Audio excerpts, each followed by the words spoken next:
On July 18, 2007, Barbara Bullock was hiking about 30 feet away from her hiking partner when she mysteriously vanished without a trace.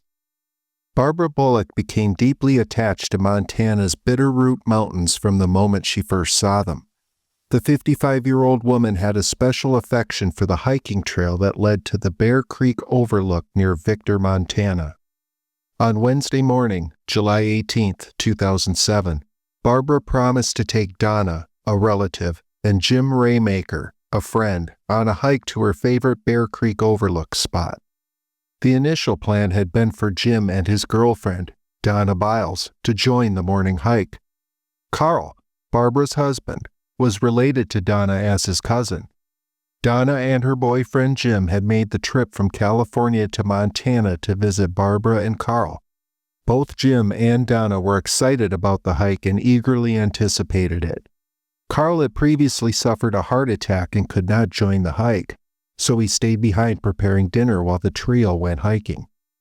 They had planned to leave very early on Wednesday morning, but Donna woke up feeling sick and decided to skip the hike. As a result, Barbara and Jim hiked alone. The path leading to the Bear Creek trailhead was under repair, forcing them to park a short distance away and navigate the construction site to reach the trail. Upon reaching the trail, they completed the hike successfully and reached the scenic overlook at the top. Feeling tired and hungry, Barbara and Jim sat down to share a snack. They encountered another pair of hikers who had arrived earlier with their dog and exchanged pleasantries. After resting and enjoying the views for 30 minutes, they decided to head back. While descending the trail around 11:30 a.m., Jim briefly stopped to admire the view. He estimated Barbara was about 20 or 30 feet ahead of him. Shockingly, when he turned back to continue down the trail, he could no longer see her.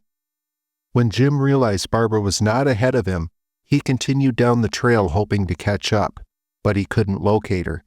Jim was perplexed by her sudden disappearance since she was an experienced hiker who never strayed off the trail. The section of the trail they were on had loose rocks that crunched when someone stepped on them, but Jim heard no such sounds. He whistled to catch her attention but heard nothing. Confused and worried, he continued down the trail, hoping to find her along the way. To his dismay, Jim reached the trailhead without any sign of Barbara. Unsure of his next steps, he approached nearby construction workers for assistance. One worker lent him a phone to call the authorities. Barbara's case was initially handled by the U.S. Forest Service, as the Bear Creek Overlook Trail lies within the Bitterroot National Forests.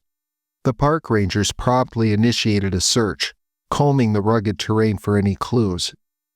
One ranger contacted Carl to inform him of his wife's disappearance, reassuring him that they were confident that they would find her. Carl was shocked since Barbara was familiar with the trail and had hiked it numerous times before. Carl immediately began the 20-mile drive to the trailhead, hoping to find his wife there. However, his heart sank when he arrived and was informed the search had turned up no sign of her. The search continued into the night with multiple rescue teams, search dogs, and helicopters equipped with thermal imaging and infrared devices scanning the area from above. No trace of Barbara was found. Carl waited at the trailhead entrance until midnight before the police persuaded him to go home and rest. Though devastated, he left for a few hours and returned the next morning with neighbors and friends willing to assist in the search efforts. The physical search went on for 2 weeks.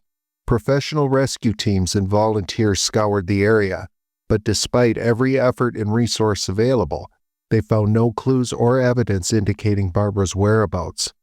After 2 unsuccessful weeks, authorities called off the search but continued investigating the disappearance. Detectives were particularly interested in speaking with the 2 men Barbara and Jim had met on the trail the day she vanished. The men were considered potential witnesses who may have seen something significant. However, despite a detailed description in local newspapers, these men never came forward and no one was able to identify them. Barbara's family even offered a $10,000 reward for information about their identities, but no one responded.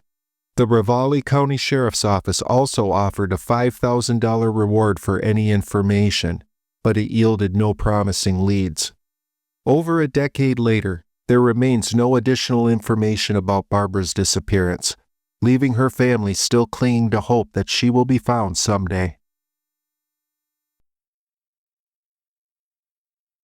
Hey fans of the Shelldrake Files, we're kicking off 2025 in a big way with the launch of our new online store called the Shelldrake Files Swag Shop. This is something quite a few of our subscribers have been asking us about, and we're happy to announce that it's finally here. We're running just a few items, like t-shirts, hoodies, travel mugs, but we will be adding more merch later this year.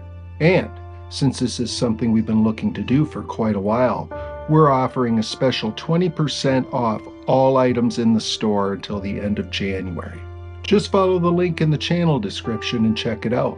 And as always, thank you for your support. And now, back to the story.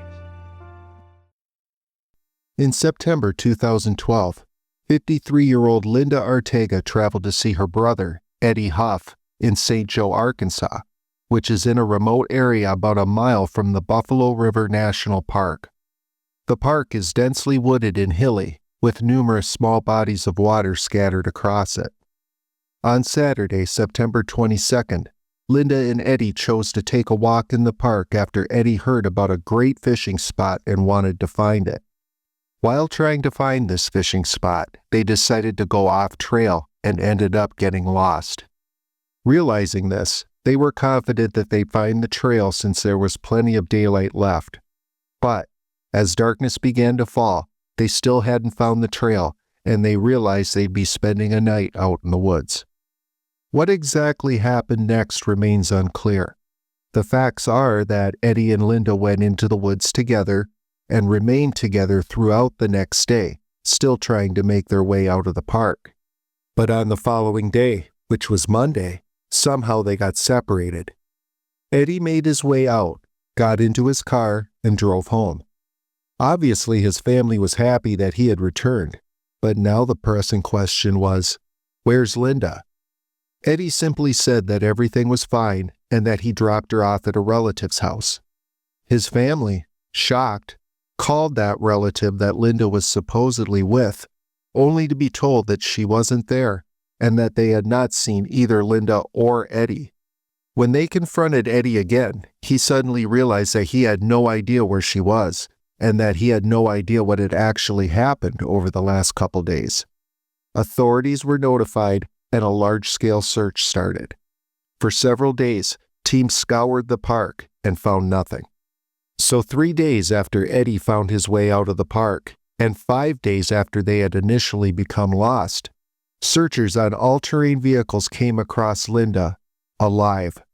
She was found inside of some dense woods 2.5 miles from the entrance to the park.